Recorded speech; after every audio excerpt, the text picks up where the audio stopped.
नमस्कार, मैं हूं सुरेश चौहान की और आप देख रहे हैं बिंदास बोल। बिंदास बोल में हम आपके सामने हाजिर है फिर एक ऐसे मुद्दे को लेकर जो जुड़ा है भ्रष्टाचार के ऊपर चल रहे लड़ाई से। जी हां, हम आज के बिंदास बोल में आपको पूछ रहे सवाल, जैसे कि आप मेरे पीछे देख रहे हैं कि सरकार के जो प्रतिनिधि है वो हंटर चला रहे सामाजिक कार्यकर्ताओं पे, इसलिए हम आपको पूछ रहे क्या सरकार का रवैया दमनकारी है। बाबा रामदेव जी से जुड़े हुई 14 संस्था और कंपनियों के ऊपर 40 से ज्यादा इंक्वायरी शुरू हो गई है। उनको ठग कहानी कहने से लेकर ढोंगी कहा गया है। उनके योग शिविरों में जाने के लिए लोगों को मनाही की जा रही है और दूसरे आज के गांधी कहे जाने वाले अन्ना हजारे के खिलाफ भी क्या क्या हुआ हम सब जानते हैं। अभी भी अंदर खाने उनकी कई संस्थाओं की इंक्वायरी शुरू हो गई है और उनसे जुड़े दो जो किरण बेदी और केजरीवाल है, ये भी आप देख रहे हैं, इनके ऊपर भी इंक्वायरी शुरू हो गई है। लोकसभा से लेके, पुलिस से लेके, इनकम टैक्स से लेके कई प्रकार के जितने भी हथकंडे हैं सरकार ने अपनाने शुरू कर दी है। ऐसे में क्या आप सरकार के खिलाफ कुछ भी लोकतांत्रिक तरीके से आंदोलन करते हैं तो सरकार उसको कुचलने का अर्थात दमन करने का प्रयास करती है क्या? ये आपकी राय आपको अगले 1 घंटे में देनी है। आइए नजर डालते हैं मुद्दे पे। वैसे तो कांग्रेस का इतिहास रहा है अपने खिलाफ उठने वाली हर आवाज को दबाने का, चाहे देश को आपातकालीन की आंधी में झोंकना हो या बाबा रामदेव के आंदोलन पर आधी रात को पुलिसिया कहर। ये सब घटनाएं बताती है कि कैसे कांग्रेस ने हर उस आवाज को दफना दिया जो उसके खिलाफ उठी। जी हाँ, आज कांग्रेस का फिर वो तानाशाही रूप दिखाई दे रहा है जो हमेशा उसकी फितरत रहा। जब बाबा रामदेव ने काले धन के खिलाफ अपना अनशन शुरू किया तो कांग्रेस घबरा गई, क्योंकि इससे कांग्रेस ही कटघरे में खड़ी होती। उसके नेताओं और चहेतों का धन ही विदेशी बैंकों में है। बस फिर क्या था, मच गई कांग्रेस में खलबली। लग गए बाबा रामदेव को मनाने। कांग्रेस के 4 मंत्री बाबा की अगवानी करते हैं, लेकिन जब बाबा रामदेव नहीं झुकते तो कांग्रेस उतर आती है अपनी तानाशाही पर। आधी रात को बाबा रामदेव के अनशन को पुलिस कुचल देती है। महिलाओं और बच्चों को भी नहीं बख्शा जाता।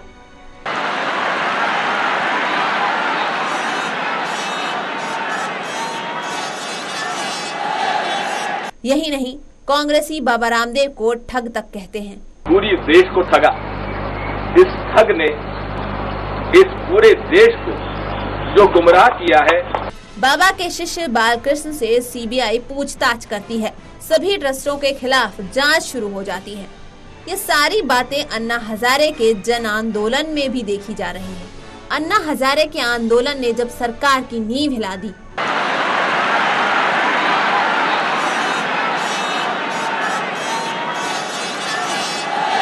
फिर क्या था, जन आंदोलन से घबराई कांग्रेस ने मान ली अन्ना की सारी बातें। लेकिन वो भी कांग्रेस है जो अपनी फितरत से बाज नहीं आती। अंदर से खार खाई कांग्रेस लग गई टीम अन्ना के पीछे। अन्ना को भ्रष्टाचारी तक कहा जाता है। हम किशन बाबूराव हजारे उर्फ अन्ना से पूछना चाहते हैं कि तुम किस मुंह से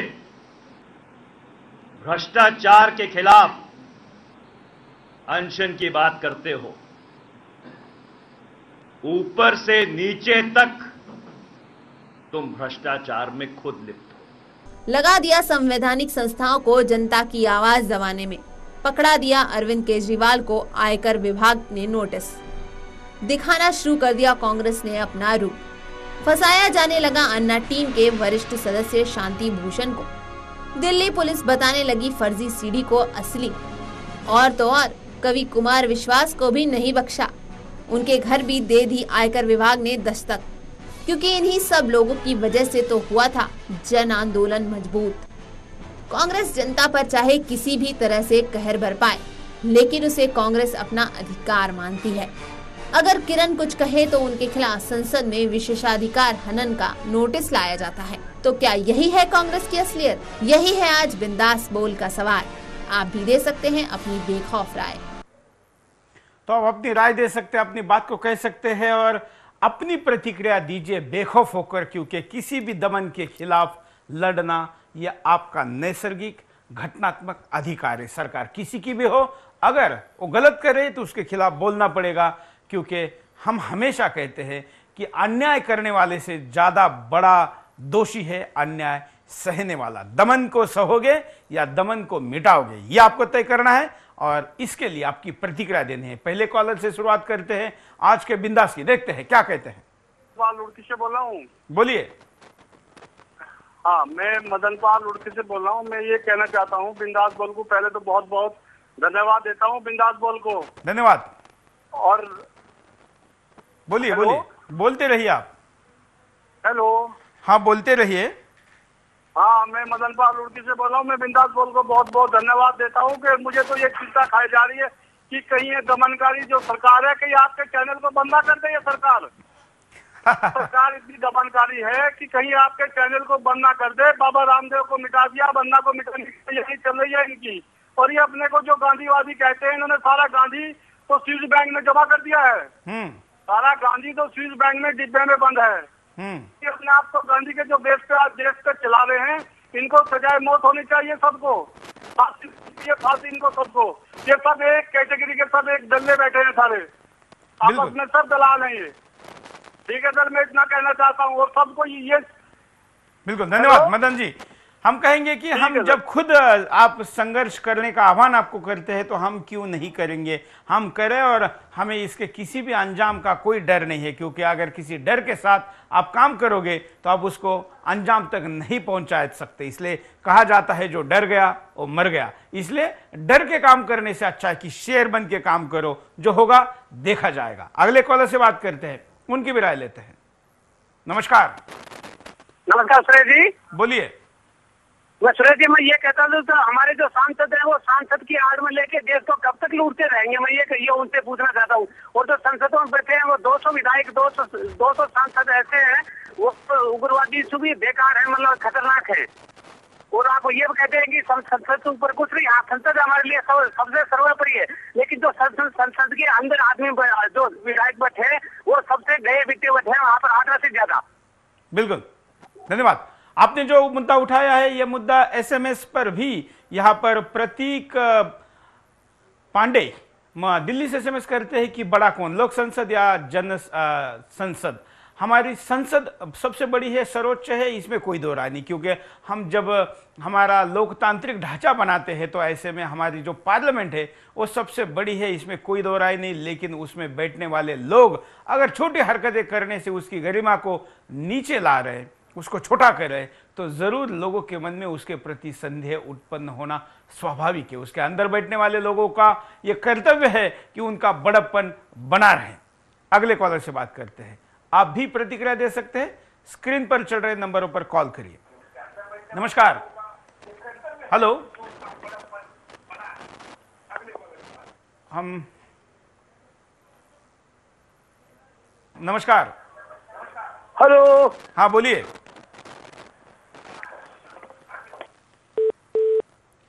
अगले कॉलर के पास चलते हैं। हम कॉलर को कहेंगे कि आप फोन पर जो प्रतिक्रिया मिलती है उसको रिस्पांस में अपनी बात को रखिए। तब तक हम एक एमएमएस देखते हैं क्या कहता है। आप भी एमएमएस भेज सकते हैं।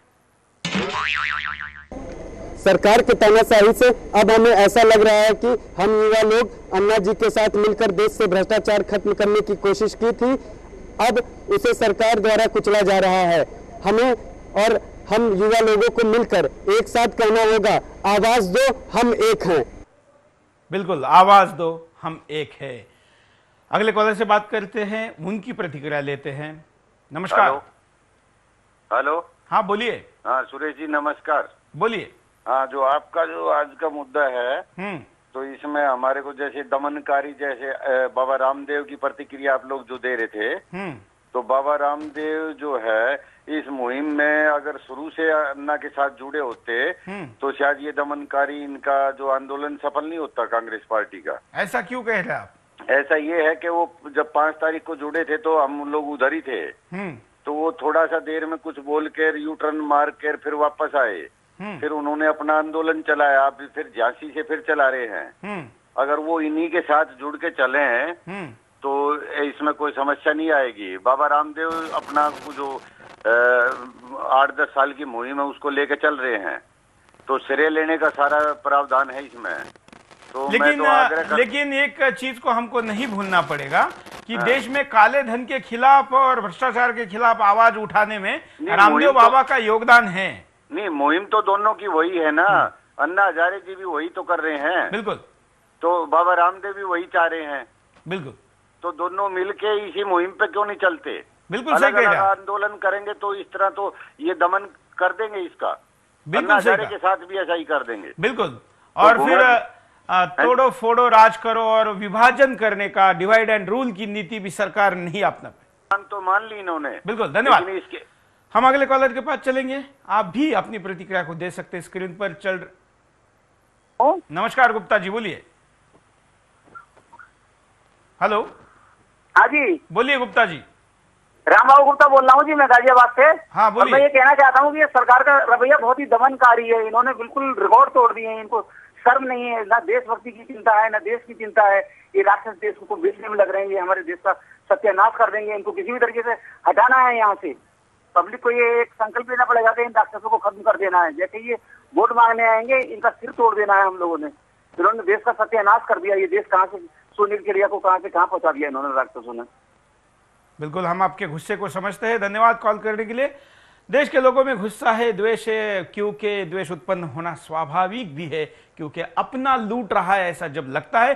कई लोगों को लगता है कि उनका व्यक्तिगत जब नुकसान होता है तो उनको गुस्सा आता है। कई लोगों को देश अपना लगता है, अपनापन होता है, देश प्रेम होता है, देशभक्ति की भावना होती है। उनको देश के साथ हो रहे किसी भी नुकसान का अपने खुद के नुकसान से ज्यादा बड़ा गुस्सा आता है। ऐसे में प्रतिक्रिया स्वाभाविक है। हम अगले कॉलर के साथ भी बात करेंगे। स्क्रीन पर चल रहे नंबरों पर कॉल करिए और अपनी बात को रखिए। नमस्कार, बोलिए। हेलो।